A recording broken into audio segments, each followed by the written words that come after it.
Assalamualaikum warahmatullahi wabarakatuh. Salam bahagia. Kami dari kelompok 4 mau presentasikan hasil diskusi kami yang berjudul Asas-asas Taman Siswa dan Pancadharma. Sebelumnya perkenalkan, nama saya Nova Fitra Kristi dengan NIM 073. Dan saya Mas Salino Menangin dengan NIM 094. Saya Salina Citra dengan NIM 076. Saya Amelia Nisa Larasati dengan NIM 093. Untuk yang pertama ada asas taman siswa. Asas taman siswa 1922 merupakan asas perjuangan yang di dalamnya terkandung dasar-dasar yang menjelaskan sifat-sifat taman siswa. Asas taman siswa ini disampaikan oleh Ki Hajar Dewantara pada pidato pembukaan perguruan taman siswa tanggal 3 Juli 1922 di Yogyakarta. Lalu di sini asas taman siswa 1922. Yang pertama adalah bersikap pelaku among atau asuh, yaitu membimbing atau menuntut hidup tumbuh kembangnya jiwa raga sesuai kodrat pribadinya, atau sering disebut tuturi, dan memberi kekuatan dalam menghadapi pengaruh lingkungannya atau andayani. Contohnya, dosen tidak hanya mengajarkan pengetahuan saja, namun juga mengajarkan budi pekerti. Yang kedua, ada setiap orang berhak mengatur dirinya sendiri dengan mengingat tertib persatuan dalam kehidupan umum agar tercipta kedamaian. Contohnya, seseorang presiden atau pemimpin tidak boleh menyalahgunakan wewenangnya. Di sini yang ketiga yaitu berperadaban bangsa sendiri. Ki Hajar Dewantara berpesan agar kita kembali ke peradaban bangsa sendiri. Peradaban bangsa Indonesia adalah kebiasaan yang mengandung nilai-nilai Pancasila. Contohnya, kita tidak boleh meniru atau mengikuti pola hidup dan budaya Barat. Yang keempat, ada pemerataan pendidikan. Perguruan taman siswa lebih mengutamakan pemerataan kesempatan belajar dan mutu pendidikan kepada rakyat banyak ketimbang meninggikannya. Kalau ketinggian pendidikan itu hanya akan dinikmati oleh sebagian rakyat kecil. Contohnya, semua rakyat Indonesia mempunyai hak yang sama untuk memperoleh pendidikan yang layak tanpa membedakan kalangan atau golongan. Lalu yang kelima ada hidup mandiri. Untuk mencapai asas kemerdekaan, maka kita harus bekerja sesuai kemampuan diri sendiri. Kita boleh menerima bantuan dari siapa saja asal tidak mengikat sedemikian rupa sehingga dapat mengurangi kemerdekaan dan kebebasan kita. Lalu yang keenam ada hidup sederhana dan makarya. Manusia harus hidup sederhana dan makarya. Sederhana yang berarti sekadar ada, makarya senang bekerja keras atau berusaha. Lalu selanjutnya ada mengabdi sang anak. Kita harus beramal atau mengabdi kepada semua anak, yaitu anak sendiri, anak bangsa, dan anak manusia. Tanpa membeda-bedakan, pelaksanaannya harus kita anak, kasih sayang kepada semua anak. Contohnya, keinginan seorang anak harus terpenuhi jika orang tua mampu.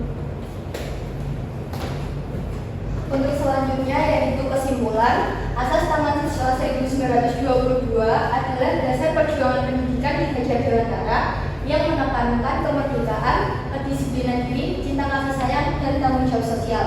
Ketujuh asas ini bertujuan membentuk manusia yang mandiri, berkepribadian bangsa, hidup sederhana, gemar bekerja keras, serta mengabdi kepada sesama tanpa membeda-bedakan. Asas taman siswa menjadi pedoman pendidikan untuk mencerdaskan sekaligus membangun karakter bangsa.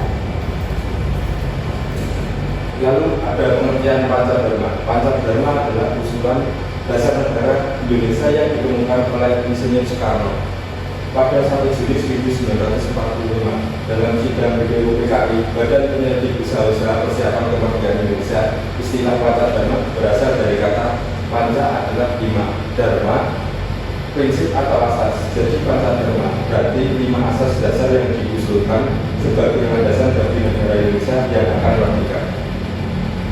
Lalu isi Pancadharma terdiri dari 5 asas yang dikemukakan oleh Insinyur Soekarno sebagai dasar negara Indonesia. Untuk yang pertama ada kebangsaan. Asas kebangsaan menegaskan bahwa Indonesia adalah satu bangsa yang bersatu tanpa membeda-bedakan suku, agama, ras maupun golongan. Semangat persatuan menjadi dasar utama dalam kehidupan berbangsa dan bernegara. Untuk yang kedua ada internasionalisme dan kemanusiaan. Asas ini menekankan sebagai sifat bersikap saling menghormati antar bangsa serta menjunjung tinggi nilai kemanusiaan, keadilan, dan perdamaian dunia. Indonesia diharapkan menjadi bagian dari masyarakat dunia yang beradab. Selanjutnya, yang ketiga adalah mufakat atau demokrasi. Asas ini mengandung makna bahwa pengambilan keputusan dilakukan melalui musyawarah untuk mencapai mufakat, bukan dengan paksaan. Demokrasi dijalankan berdasarkan kebersamaan dan kehendak rakyat. Dan yang keempat ada kesejahteraan sosial. Asas kesejahteraan sosial bertujuan mewujudkan keadilan sosial bagi seluruh rakyat Indonesia, di mana negara berperan aktif dalam menciptakan kemakmuran dan mengurangi kesenjangan sosial.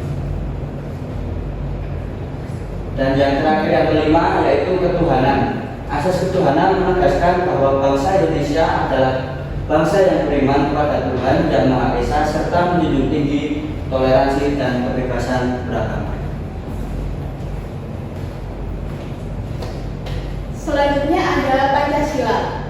Pancasila adalah dasar negara Indonesia yang disahkan pada 18 Agustus 1945 dan berfungsi sebagai pedoman hidup bangsa Indonesia dalam kehidupan berbangsa dan bernegara.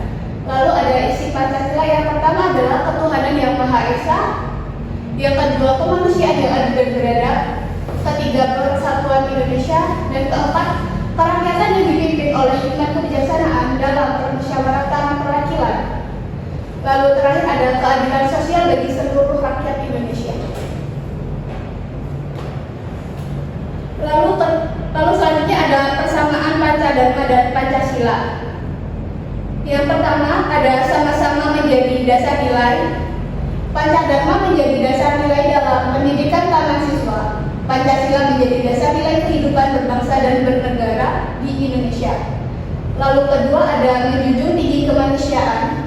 Keduanya menekankan penghargaan terhadap martabat manusia, keadilan, dan sikap beradab. Lalu ketiga ada mengutamakan persatuan dan kebersamaan.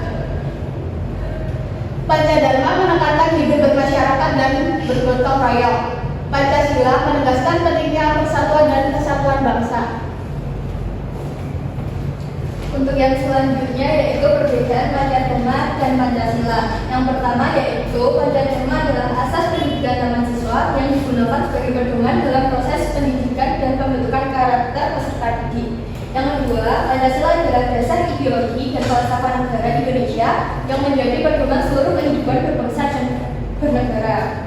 Pancadharma berlaku khusus di bidang pendidikan, sedangkan Pancasila berlaku secara nasional untuk seluruh rakyat Indonesia.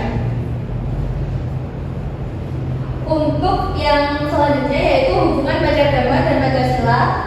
Yang pertama, kesamaan landasan nilai. Nilai-nilai dalam Pancadharma sejalan dengan nilai Pancasila seperti kemanusiaan, kebangsaan, dan keadilan sosial.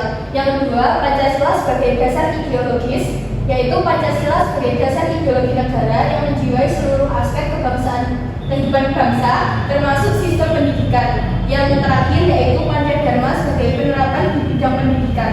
Pancadharma merupakan perwujudan nilai-nilai Pancasila dalam praktik pendidikan, khususnya dalam sistem pendidikan taman siswa. Untuk yang terakhir yaitu kesimpulan, Pancadharma dan Pancasila sama-sama berlandaskan nilai luhur bangsa, namun berbeda fungsi dan ruang lingkup. Pancasila merupakan dasar ideologi negara yang berlaku bagi seluruh kehidupan berbangsa dan bernegara. Sedangkan Pancadharma merupakan penerapan nilai-nilai tersebut di bidang pendidikan untuk membentuk manusia Indonesia yang merdeka dan berkarakter.